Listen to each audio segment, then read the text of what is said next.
the contract is set to expire in October next year. Opo. Currently, we have received po a PPP unsolicited proposal on the digitalization of the titling process po. Ano?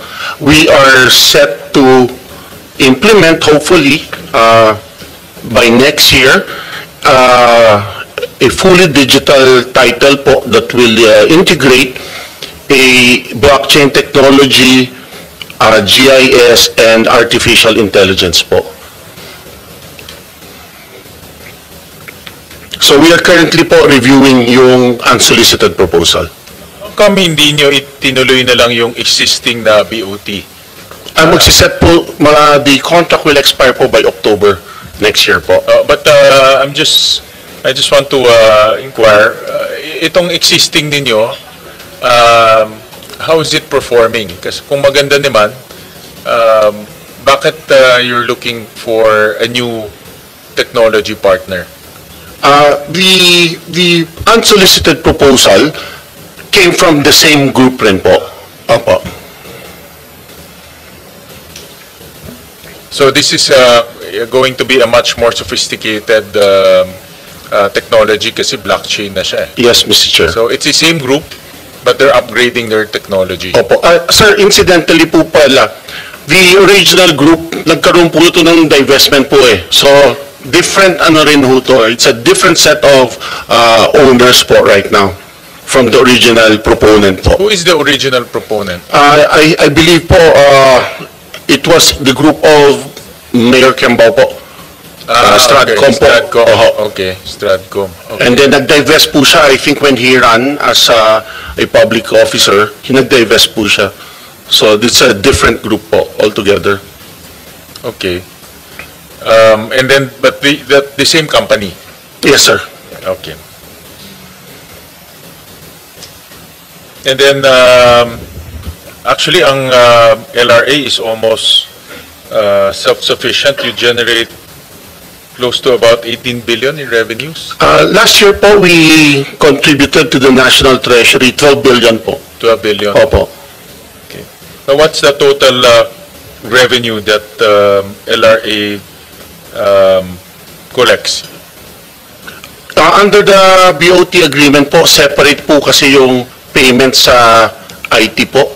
Oh. So, itong 8 billion, 18 billion, kasama po yung remittance po sa Lares po, dun sa IT provider.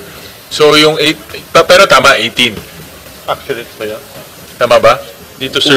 We'll have to verify po, Mr. Chair. So 18 billion yung collection sa government, ang binabayad sa government, and then 12 billion ang riniremit nyo sa treasury. That po, we are sure when it comes to the 12 billion remittance to the National Treasury. But I have to check po when it comes to the... Walang nare-retain sa inyo? There's a special provision po under PD 1529 which allows us to retain 20%. But so far po, 8% pa lang ang maximum na naibigay ho sa amin. 8%? 2024 no 2025? I'm sorry, Mr. Chair. We were given at least 15% by the DBM po out of the 20% retention of fund. I stand corrected, hindi pala, my staff just flagged me, hindi pala tama yung 18.3, it's 12.3. Opo, 12 po. And then you... That's accurate, sir. Okay, ito yung rinimit. So malaki rin ang revenue generation ng LRA. Yes, sir. Outside of the DOF family po, I think we are the second largest contributor po. Yeah, it's a major revenue driver. And then, pero I read in a COA report that merong mga unremitted amounts from 2022 to 2024, about 1.7 billion. Tama ba ito? Wala na. Wala na. Sorry, my staff just flagged me. The amounts are hindi tama pala. Just disregard that question. Hindi tama yung yung numbers na binigay sa akin. So with this new technology, I'm interested to learn, aside from blockchain, kasi blockchain is supposed to be hindi siya ma-hack, no? At Opo, opo. hindi ma-change yung mga documents. Opo. But how is it going to improve the experience of our yung mga pumupunta sa inyo na mga kumukuha ng titles, nakikipag-transact sa inyo? How is it going to improve service to our constituents? Hopefully, with the full digitalization po, Mr. Chair, it will help increase efficiencies also. And also, much of the delay ho kasi sometimes is with regard to the verification of some of the documents po. With a fully digital system, hopefully, we will be fully efficient na rin po.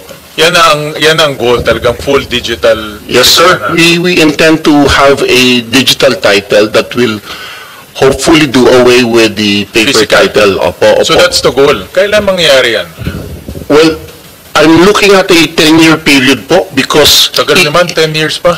even po if we get to prepare the digital title itself, there are other dependencies po, there are other agencies that are not yet prepared to link with us now, but we're hoping that within a certain period, we can be able to achieve a fully digital title. And at the same time po, there is the reluctance of the population. Yeah, Oho. that. So especially in the countryside, they would rather prefer a physical title totoo rin na yan. hawak po nila. Hindi pa tayo masyadong, parang ano yan diba, yung transaction with the bank. Some constituents still prefer to go to the bank, talk to talk to a teller, may passbook pa siya. Opo. Takes time. But I think that's a good step forward because everything now is digital eh. Opo, sir. Sir, even if we look at the e-commerce law was passed in 2000, matagal na po binigay yung background sa mga electronic transactions, pero ngayon pa lang ho nagpipick up. So, more or less on that basis, I'm thinking of a 10-year period po or more for the full acceptance of the population. But kami po mismo, we will be prepared po.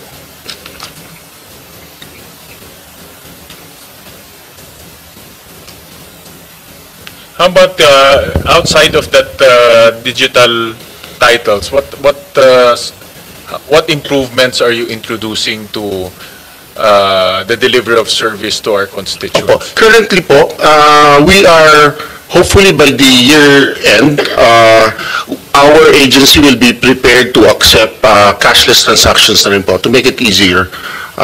Kasi we are not yet capable of accepting cashless payments, no? But currently, we are discussing with Land Bank and DBP kung sino po sa kanila makapag-provide sa amin ng facility for cashless transactions, and this will surely contribute to the ease of doing business po. Right. Thank you. Thank you to LRA. I'll go to PCGG, to Chairperson Sadang. Chairperson, what are the notable achievements of PCGG in the last, maybe last 2 years? 40 years. Yeah. Well, 2-3 years? Just to give a larger context, Mr. Chairman, for the past 40 years, the PCGG has recovered 280 billion pesos worth of assets and still trying to recover at least 68 billion worth of assets. And these are the subject of 71 cases that are pending before the Sandigan Bayan, half of them, and then the other half is with the appellate courts. Now, for the past 2 years, or I can even go back up to 2022, Your Honor, the PCGG was able to recover 7 billion pesos worth. So, that is the achievement of the PCGG, Your Honor, for the past 3 years. In terms of cash, itong 7 billion? Tama ba ho, Just for Chairman? this year, Mr. Chairman, just for this year, we were able to remit 1.3 billion pesos. But you said in the last 2 years, 7 billion? Yes, Your Honor. Malaki rin, ha? Malaki rin po. Malaki. Malaki rin po. That's Yeah.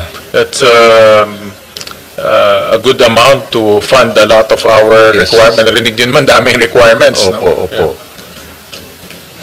And we achieved this, Your Honor, on a very small budget. On the average, is only 165 million a year. And we were able to remit that much amount to the National Treasury, Your Honor. Yeah. And I noted also that PCGG has also consistently utilized its budget. Yes, so, Your in Honor. other words, sulit Tama. yung binibigay sa PCGG opo. kasi in the last, 7 billion ang na-remit to Yes, government coffers. Yes, Your Honor. And then you said you're also looking at recovering 68 Yes, billion pesos worth okay. of assets. And then you're also managing 68 active cases. No? 71 active 71 cases, active cases. Your Honor. All right. Okay. And what's the projection? How much are we still looking to recover in 2026? Realistically. I cannot cite a specific figure, Your Honor, because this involves cases and we do not know how these cases and when these cases will be decided, Your Honor. All right. Oo. But just this year alone, we were able to win a case. The PCGG was able to recover 100 million pesos worth.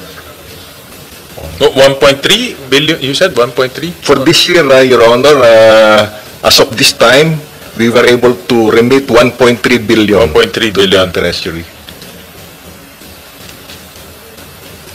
All right. Thank you, Chairman. Yeah. To Parole and Probation Administration. Yes, Mr. Senator. Ano po yung mga notable accomplishments po natin, sir? Meron po kaming request for the restoration of 48,600,000 for the next year's budget to hire 150 persons contract of service. Ito po ay para sa case decongestion assistance namin. For this year po, meron na kaming 250,000 individuals under investigation and supervision. 67% of those are drug-related crimes. Ang workload capacity po ng isang probation officer namin ay 1:400 cases. So to decongest our load, mag-hire po kami ng 150 contract of service next year. Ang total po namin along with the Philippine Anti-Illegal Drug Strategy ay 74.275 million. To contract of service ang ano nyo hindi... They will do only decongest the files. Ganun po. To lighten the workload of the probation officers. Ito pong mga individuals na ito, they will remain in the office and yun lang paperwork ang mga kanilang gagawin.